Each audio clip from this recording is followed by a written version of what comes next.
Hello. Hey, Matteo. Ciao. How are you? Great, great. Thanks. You? Everything's Uh, good? I'm fine. I'm fine. Are you ready for the interview? Yeah. Okay. Well, first of all, congratulations on your new album, Route 96. It's a Thank you. fantastic album. And my first question is, what does it mean to you to record a full album at a time when almost nobody listens to complete albums anymore? Well, first of all, I think it was a fun process. I know that not many people are interested in albums anymore, but in any case, it's a uh, it's a form of art that I like. The album, a set of songs that are personal to you. So, and I always think it's better to wait a little bit more and make an album rather than an EP, Hmm. because I think it's better like that. Wait a little bit more to have more content, to have more songs and material. That's the way I like to work. And the second album was different to the first one because for the first time I was having pressure from a label. The first album was more free. Let's say I didn't Yeah. have any restrictions. I had all the time in the world. And then when I finished it, I was searching for a label to release it. But this time, I already had the label that was telling me, okay, can you do it before December 2025? And I said, I try. I said yes. And I kind of forced myself to do it because actually the label said to me, you can also release it after if you want more time, but it will be better to have it ready by the end of 2025. So I just forced myself to work more, and I consider myself an extremely lazy guy because if I have more time, I just use it. I procrastinate a lot. So uh, talking about what I uh, the way I worked compared to the first one, I was faster, let's say, and I did compose the first songs at the beginning, let's say November 2024, and I finished everything in I think it was uh, November 2025. Yeah. Everything in 1 year. Wow. Uh, and it was a great process. It was fun. I think it's a little bit more personal compared to the first one. Mhm. It has some things in common. Let's say that it doesn't have a strict style. It doesn't follow like it's a rock album or it's a jazz album. It's neither of those. It's just a mix between a lot of different things, just like the first one. But it's for sure a little bit less jazzy compared to the first album, more like rock oriented in a way. And the arrangements are a little bit more complex. I took my time to build some arrangements that were a little bit more complex sounding, and I stack a lot of guitars. That there's like tons of different guitars on this album. It sounds a little bit more full compared to the first one. Wow. Interesting. Well, I've seen a video of you playing a Deep Purple song with amazing skill when you were only 11 years old. I know your father is a guitarist also and a producer. Yeah. Would it be fair to say that you've basically had a guitar in your hands since you were a kid? Yeah. Let's say that I don't quite remember when I started. I believe it was around 10 years old. Uh, but I do remember the bands I was listening to at the time. People like Deep Purple, Led Zeppelin, AC/DC a lot. They were kind of my introduction to this world, to the guitar world. And of course, my father was a big part of it, kind of was my listening guide back on those days. I was listening to Van Halen and he was telling me, okay, Van Halen is good, but you should listen to Wes Montgomery. You should listen to all the guys that came before Eddie. And that's what I did. Uh, and I took my time also to have kind of an historical view of how the guitar developed through the years. So, of course, I started with Hendrix. Richie Blackmore. Uh, Van Halen was a big part of it, of course. And then I got back in time. Wes Montgomery, Barney Castle, Django Reinhardt is one of my favorites. So yeah, that was a really great, nice part of my life, let's say. Okay. Well, some people question the importance of talent in an artist's success because nowadays it seems like anyone can make music. For you, how important is talent if you want to become a relevant artist compared to other factors like, for example, having a good manager, building the right connections, or even expressing certain political views? Yeah, I think you need to have both. And I'm talking about talent and hard work. Hmm. Talent alone is no longer enough, I think, in my opinion, to have a long musical career. It can help you at the start, of course. If the quality is there, it can help you at the start. Talent, of course, is if you want to achieve a certain level, you need to have talent, or at least some kind of predisposition from music. And that's what I like to call it, because I play the way I play because I spent a lot of time with the guitar. And really a lot of time. I'm not talking about 1 hour every day. I'm talking about 8 hours every day. Wow. For most of my life. Especially when I was a teenager, I was playing all day because of course, I was much more free when I was a teenager compared to now. Now I practice a little bit less. But I always, my rule is never skip a day, and I always have a daily routine with the guitar that I need to have in order to keep playing like the way I play, just to keep my chops up. And in order to develop, you need to put even more hours. So I think, in my opinion, you need to have both. Talent alone is not gonna be useful in a long period of time. It can be useful at the start, as I said before, but the same, it can be the opposite. If you have only a good work ethic but you don't have talent, you can not reach a certain level.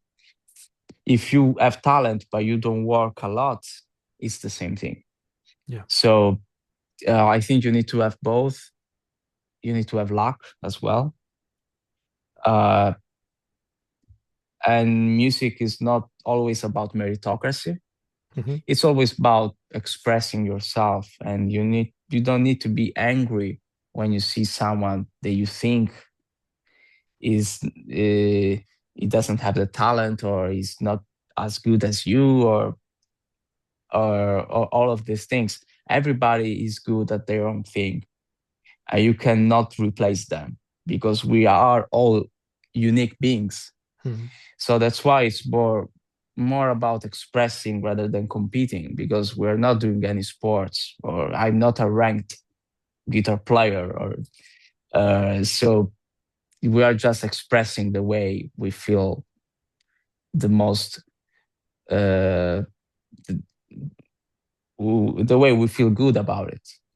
That's it. So you are not competing with anyone. It's just the industry that wants you to compete with other people. But if we are only the musicians, there will be no competitions.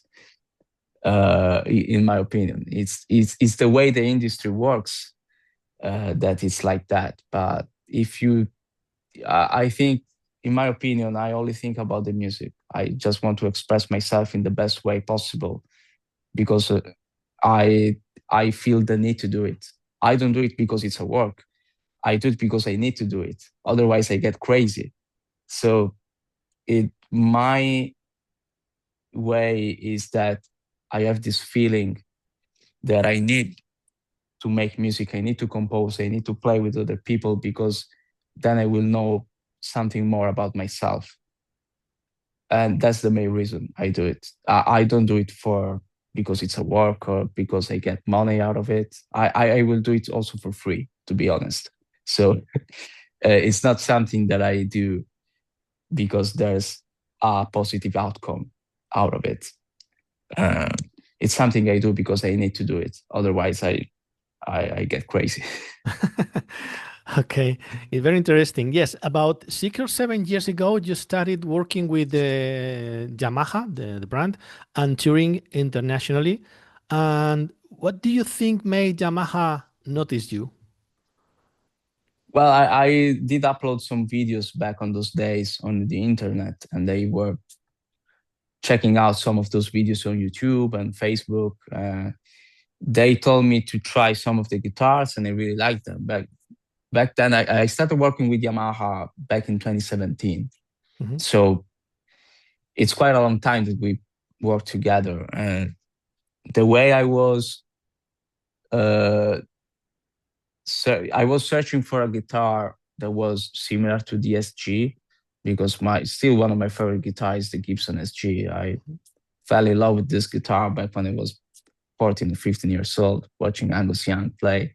So uh, to me, I was searching for a guitar that was similar, but a little bit more versatile to also do the jazz stuff because I was interested also in that kind of music back then.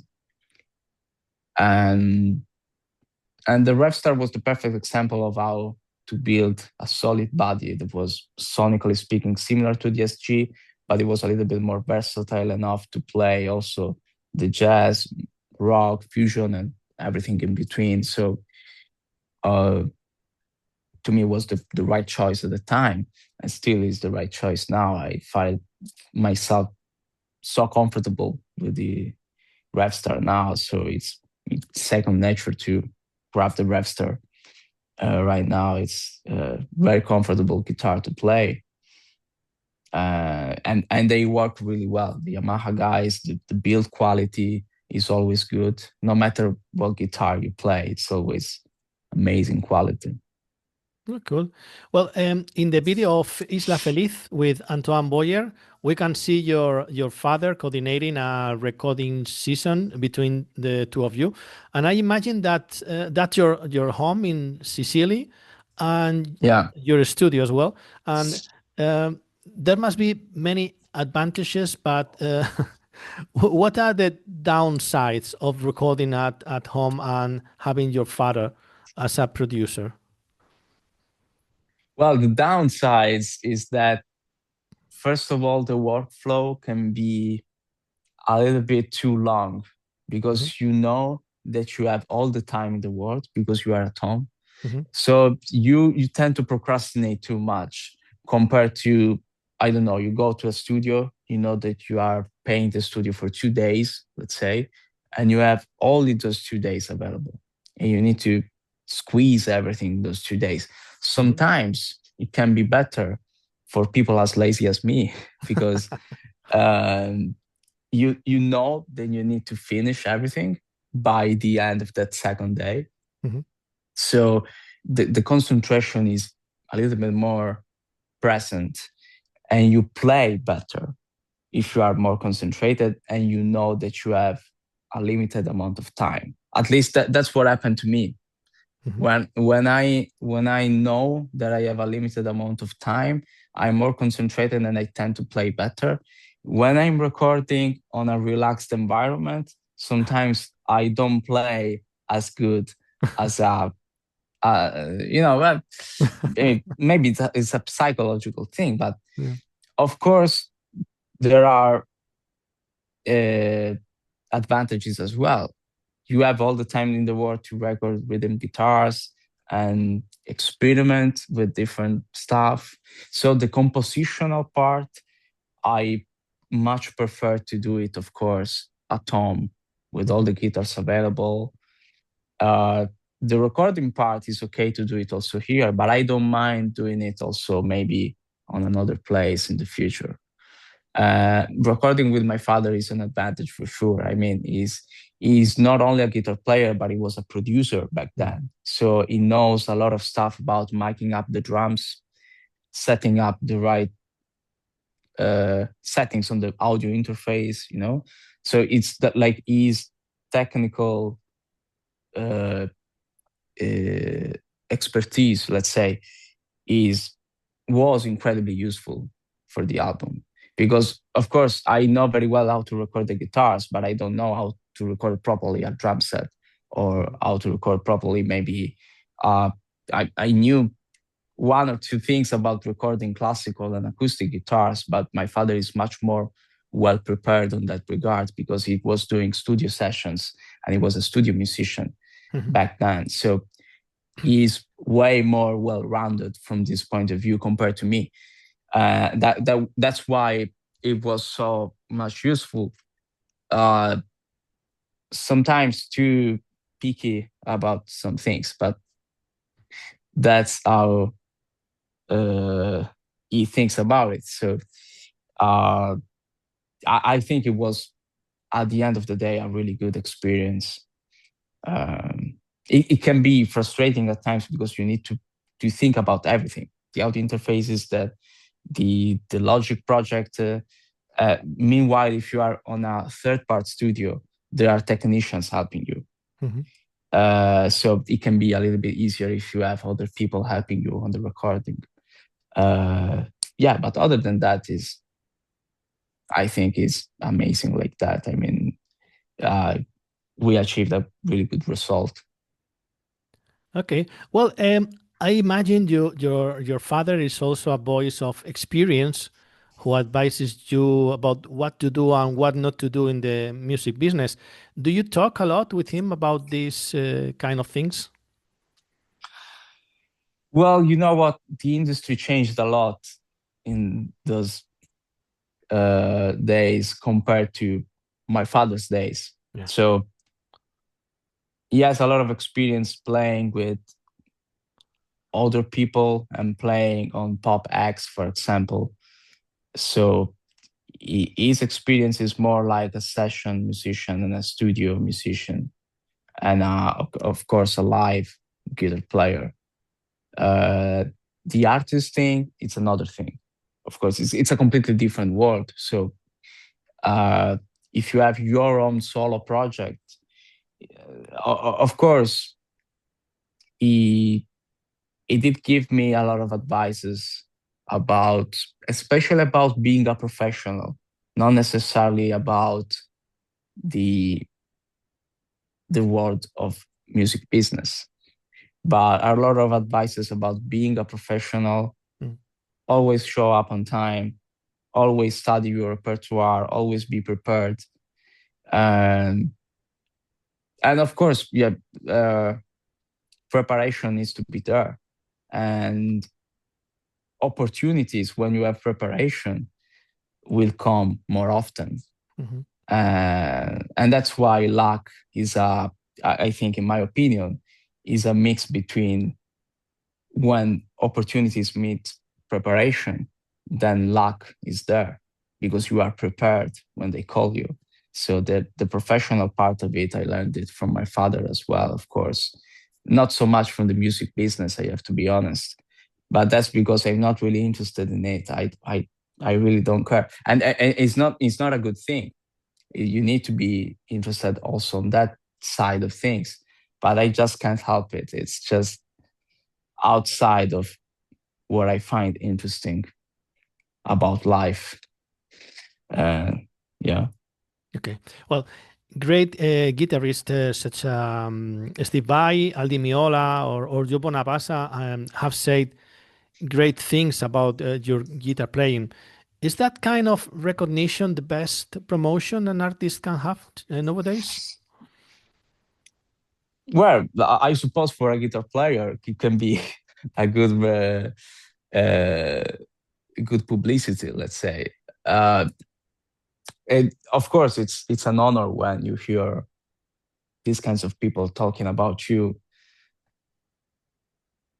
It was helpful, I have to say it, especially Steve and Al talking about me, and also Eric Johnson as well, Joe Bonamassa.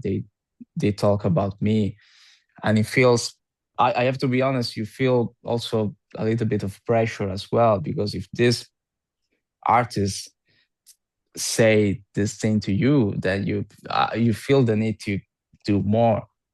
And so it is for sure you have a little bit of pressure as well. I have to be honest. It doesn't. It's not always easy. Uh, but it's a good kind of pressure, because you know that you need to do well. You know that you need to keep practicing and playing. And luckily for me, I like to practice and I like to play, so it doesn't feel like work. Uh, but of course, you need to have consistency, and that's one thing that I always uh, remember when I see those people talking about me. They had, all of them, an incredible career, and that was also thanks to consistency. And of course, the gift they have is undeniable, but the work ethic and the way they work every day, it's something that I admire a lot. Uh, Especially, from Steve, that I work with him for one song. There's one song where I recorded with Steve Vai on the album, and he's amazing the way he approach his musical approach is just amazing, and his work ethic is amazing as well. He's such a nice guy, of course, but he likes to keep track of everything. He likes to being aware of every aspect of music, and he's very well prepared also on the music business side of things. He's very prepared also on that. So Stevie is someone that he likes to have everything on control, and he's that kind of guy. So I admire a lot this kind of thing from him, and I hope I will one day be a little bit more like him from this point of view.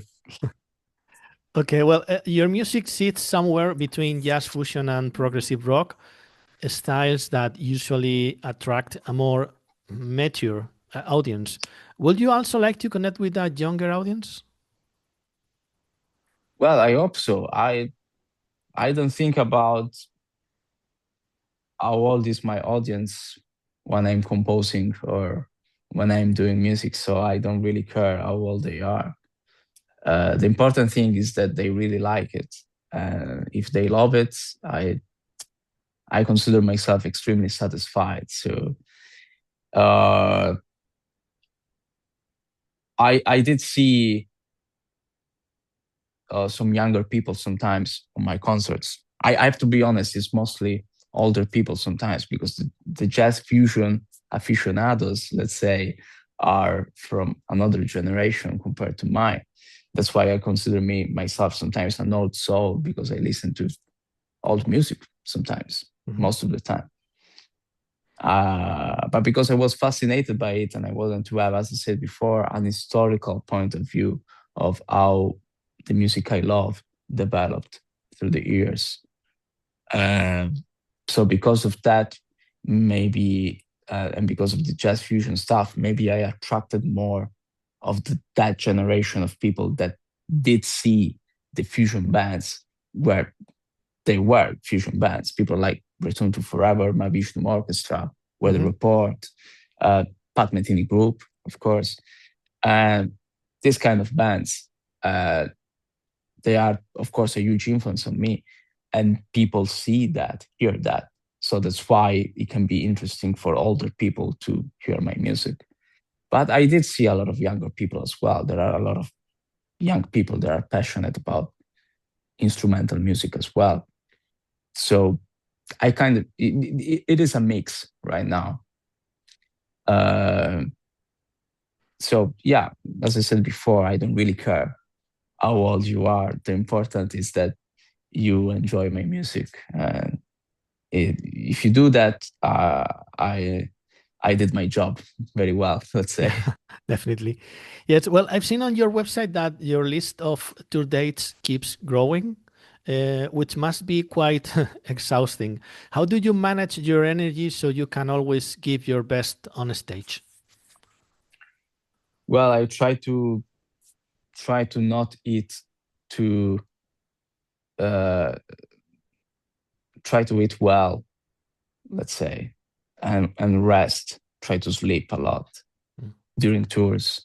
These two are the most important two things. Try to sleep and try to eat well. And eating well doesn't mean that you need to have a salad every day. I mean, try to avoid things that can be hurting your stomach.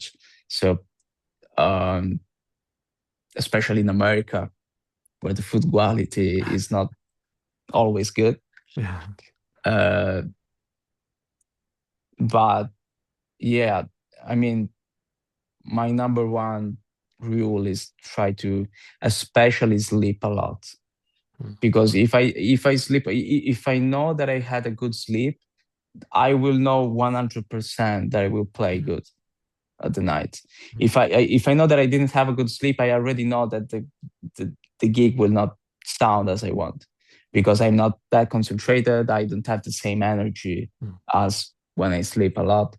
So the sleeping part is super important. Try to not use the cell phone at night Mm. when you go back to the hotel, because I was seeing like maybe you play and you see the stories on Instagram and you want to share them, you want to maybe hear some of the playing parts. I don't do that anymore because it's not the right thing to do when you want to try to sleep. Yeah.